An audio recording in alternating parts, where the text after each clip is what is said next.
You wake beneath a weak northern sun. Your skin is dark, like the skin of the ancestors who left Africa. But thousands of years later, some of your descendants may be far lighter. No one chose it.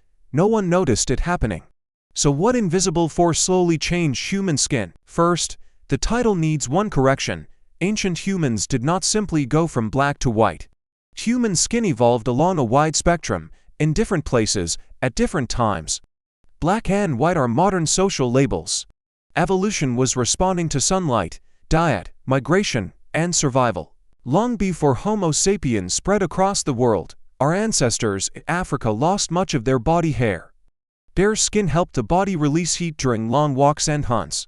But exposed skin now faced intense ultraviolet radiation from the tropical sun. The solution was melanin. Dark melanin acts like a biological sunshade. It absorbs and scatters ultraviolet radiation before too much of it can damage living tissue. In high UV regions, heavily pigmented skin offered powerful protection. That protection may have mattered for more than sunburn. Ultraviolet radiation can damage DNA and may reduce folate, a vitamin important for healthy cell division, reproduction, and fetal development.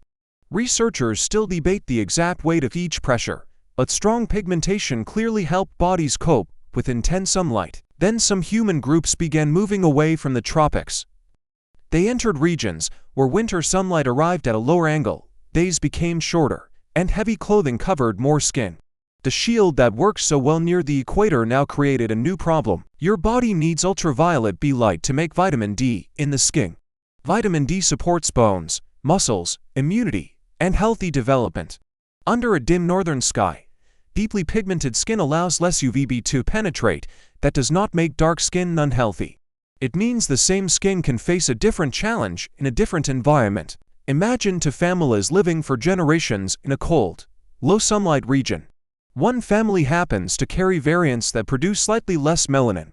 If that helps children maintain vitamin D more easily, those variants may become more common over many generations. This is natural selection, not transformation within one lifetime. A person did not migrate north and slowly turn pale.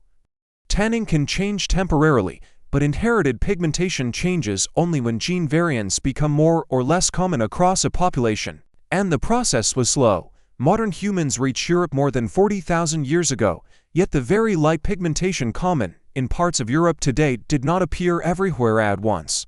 Ancient DNA has shattered the old picture of uniformly pale Ice Age Europeans. One famous example comes from La Brana in northern Spain. A hunter-gatherer who lived about 7,000 years ago carried ancestral versions of major skin pigmentation genes, suggesting darker skin than most modern Europeans. Yet the same individual carried a variant strongly associated with blue eyes. Darker skin and blue eyes may seem unusual today, but evolution does not move every visible trait together. Ancient people carried combinations that no longer look common around us. Farther north, Mesolithic hunter-gatherers in Scandinavia carried higher frequencies of variants linked to lighter pigmentation. Their ancestors came from different migration routes and mixed in a region with extremely low winter sunlight. So even among hunter-gatherers, Europe was not one color. Western groups, Eastern groups, and Scandinavian groups carried different combinations of pigmentation genes. Geography mattered, but ancestry and migration mattered too. Then farming changed the story. Early farmers moved from Anatolia into Europe beginning roughly 9,000 years ago. Many carried a derived version of a gene called SLC2FRA5, one of the strongest contributors to lighter skin pigmentation in present-day Europeans. As farmers mixed with local hunter-gatherers, that variant spread. Another major light pigmentation variant, in SLC45A2, rose later and became increasingly common. Modern European skin tones emerged from selection acting on mixtures of ancient populations, not from one simple replacement. Diet may have increased the pressure. Hunter-gatherers near coasts and rivers could obtain vitamin D from fish and other animal foods.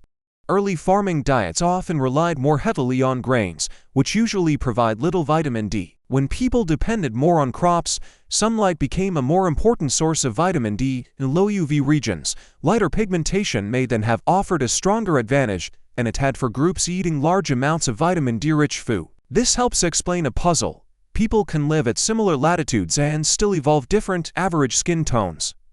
Sunlight creates the basic pressure, but diet, clothing, altitude, migration, and ancestry can change the result. Northern peoples with marine-rich diets, for example, did not always experience the same evolutionary path as inland farming populations. Culture can alter natural selection because food, shelter, and clothing change what the body must obtain from the environment. Europe was not the only place where lighter skin evolved. Populations in East Asia also developed lighter average pigmentation, but partly through different genetic routes. Similar environmental pressures produced a similar visible outcome more than once. This is called convergent evolution. It is like two groups inventing different tools for the same job.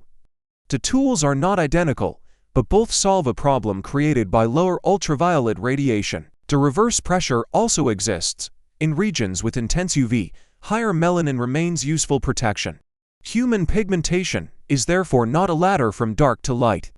It is a flexible balance shaped by the amount and type of sunlight reaching the skin. Africa itself contains enormous pigmentation diversity and some of the deepest human genetic variation on Earth. Treating Africa as one skin tone erases much of the real story. Our species began diverse, migrated as diverse groups, and continued changing. Skin color also tells you very little about intelligence, behavior, or human worth.